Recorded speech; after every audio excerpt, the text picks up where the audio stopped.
Hey everyone, this is Marianne with Akashic Inspirations, and this is going to be our reading for a special day.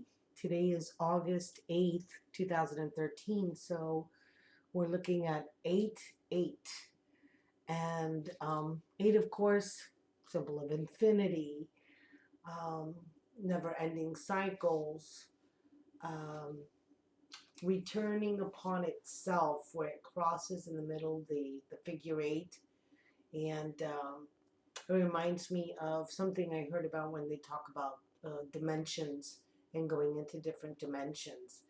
And I know a lot of people are exhibiting different types of signs and things that you're going through, different, some aren't feeling very well.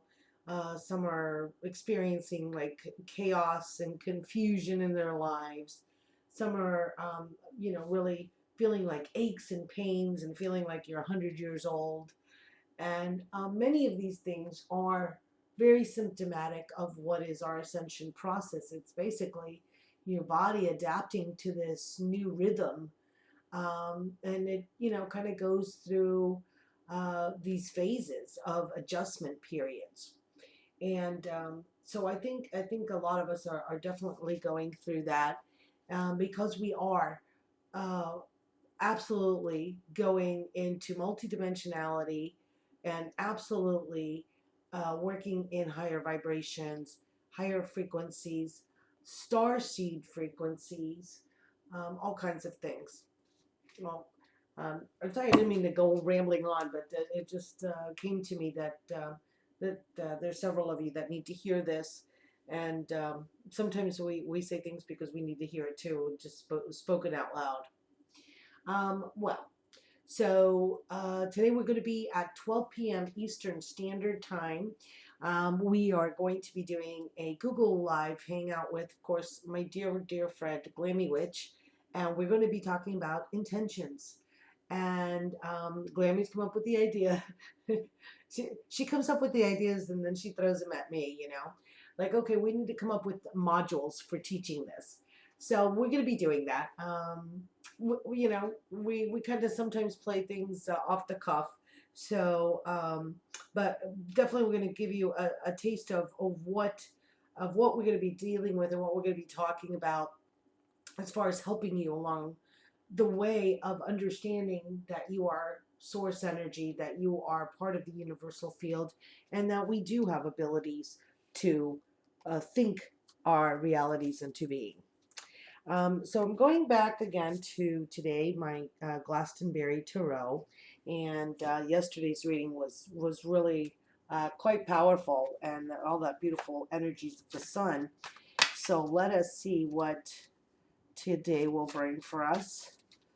Go ahead. Oh, ay, ay, ay. Okay, well that's just. Oh my gosh, 5 cards. Gosh. All right. Let's see what happens. I'm gonna pick the first 3 for now, and then we'll see if we need. Oh my gosh, the exact same card as I got yesterday, with the King of Vesicas, and here he is again today. Amazing. Oh, I'm caught quite off guard actually. Okay, so here we have this man, and he is, has graying hair, so he's an older man. He's really been through, I think, a lot of things in his life, and I think that he as he looks at you with this very kind of straightforward um, gaze in his eyes, he really knows that he's coming from a centered place. He's coming from that peaceful place. And King of Vesicus is actually King of Pentacles. So here is could be a businessman, could also be just someone who is greatly grounded into Mother Earth. That is why we see so much green in this card.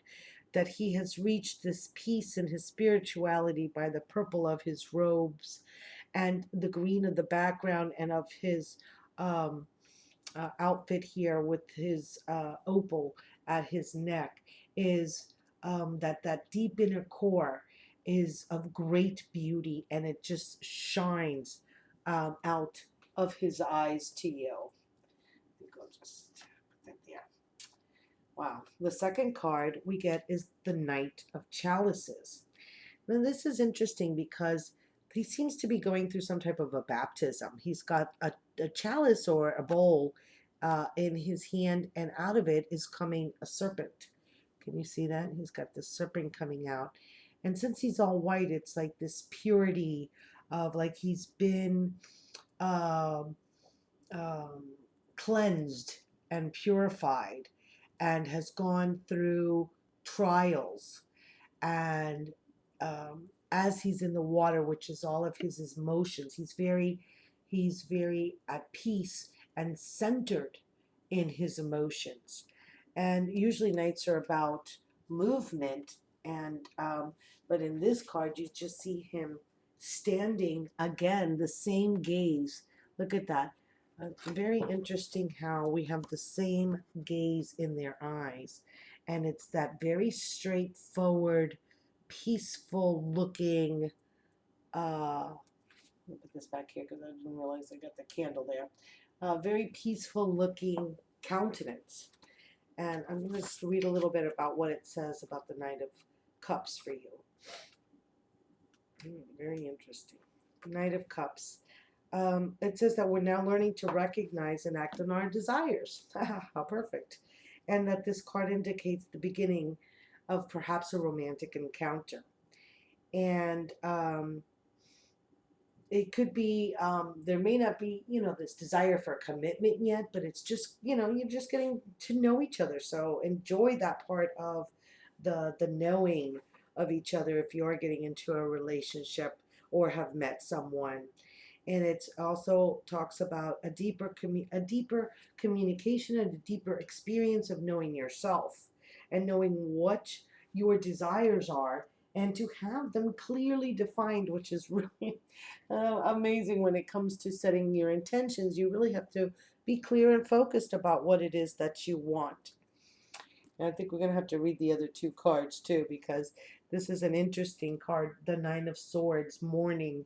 Again, Nine of Swords is, I mean, this person is surrounded by these swords, and of course it's night because there is our moon, but there is energy healing all around by this beautiful dark green, and this person is bent over double, looking like he has his hands maybe tied behind his back, and it is truly us that um, that set ourselves on this path uh, of not being able to see out of the box, that we truly have uh, allow ourselves to really feel our emotions of letting something go, of something that's been lost, um, and that healing can come in.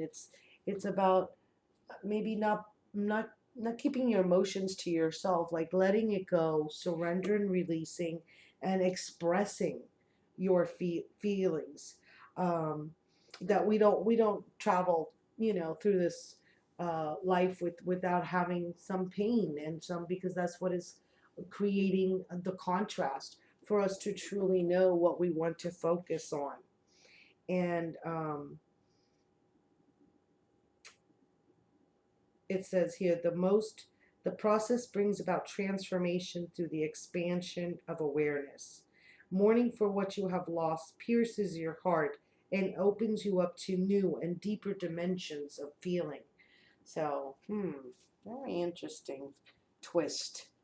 And oh wow. And here we go to the Six of Chalices, union.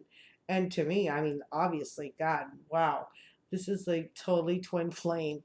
Look at the purple color. And here you have the Glastonbury tour up top. And it is the combination of the spiritual with what is by communications. Wow. Very emotional card, of course. Emotions, love interests, and I think the Six of Cups.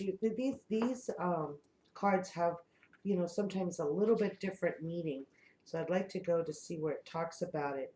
It says that Six of Cups is great pleasure to be gained from a relationship, and that we've overcome the disappointment of the Five of Cups, and that there is trust, and that there is an increased sense of discovery as we move forward, uniting with this other person. And it could be also the uniting with yourself. That's why we're going through this process of this releasing, so that we can let this wondrous relationship and with not only with somebody else but with yourself to come in. And it talks about how you can maybe meet somebody suddenly and just have, like, that love at first sight type of thing, that you just really chemistry, body chemistry, that you could, you meet and then you end up talking all night long or something like that. And that this will empower you. This um, passion and sexuality really empowers your being. And then I'm just going to read the last card again. I'm like Debbie. We pulled out a whole bunch of cards here. And here we have the Eight of Staffs, and it's called directness. So obviously, we are the archers, and we're pointing our arrow. We need to focus, focus, focus, focus. I'm going to kind of put this over here so I can move this a little bit. And we need to really come into. Oh, come on. Sorry. Kind of messed everything up, but I want to be able to get it all into the picture so you can see it. And of course, I got my Metatron in the background. I really love having him back here. This is the Angel Heart Sigils, and it's the Adoration card. And it just speaks to me, and I've kind of been just meditating and having it there. I don't know, it just makes me feel somehow comforted, and I don't knowing, just thinking I'm being watched over. But anyway, I digress. I get off the subject. Sorry about that. But so it tells us that our approach needs to be direct. That changes are occurring within us and all around us, and that we need to be focused and clear. And that this is a time of swift movement, and there's going to be some type of news coming in, where you're going to be able to really achieve your goals, and that we're going to. It could also be about. It says it also could be arrows of love, that someone may be about to enter your life with whom you have a strong affinity, which is very much the message here. And very interesting, very, very interesting reading. So our twin flames are definitely on the rise. I think now is the time, as we have gone through the Star of David Merkabah on the 29th of July, and there's another one August 26th. It's going to be really an interesting. This is a really interesting time to be alive, if you think about it. I mean, there's just nothing ever been like this. So how fascinating! How What are you looking forward to having, being, seeing? Um, just excitement and just contemplative, and being in awe that we are here right now to experience all this, and be in gratitude, be in great gratitude for all the blessings that you have every day in your life. I think this reading, we're going to leave it for Thursday and Friday. I think this is a really, really powerful reading, and so I'd like a little bit more time to work with it, and I'm going to leave it up so I can look at it. So I wish you many blessings, and can't wait to see you and share with you at the Google Hangout. And it'll be on my channel, Akashic Inspirations. So thank you so much for all of my new subscribers and my new many friends that have been commenting. So thank you so much. It's quite exciting to be able to share with newcomers, and thanks to all my, of course, my beautiful I don't want to say old friends, my beautiful my continuous followers, that I always appreciate you very much for keeping a watch over my channel and my doings. Thank you for sharing this whole year with me. I really um, have enjoyed the expansion with you. Namaste.